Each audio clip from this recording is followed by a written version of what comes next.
Hello guys, in this video I am going to show you how to show or hide a calendar on the Timepage application. But first I just want to mention, don't forget to subscribe to my channel because at 10,000 subscribers I am going to show you my whole YouTube revenue statistics and growth strategy, how to make money online. So let's jump into it.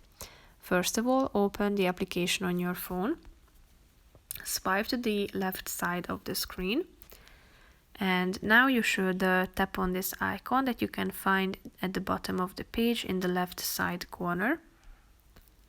And if you want to hide something from your schedule, your calendar, then you should tap on it, which contains a checkmark icon.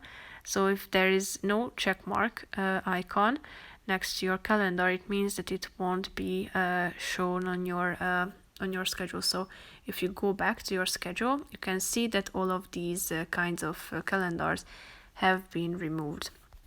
If you go back and tap on it, then you will see that they have appeared again at this section. So that's pretty much it for this video, guys. That's how you can show and hide your calendars. If you found it helpful, please subscribe to my channel and see you in the next video. Bye bye.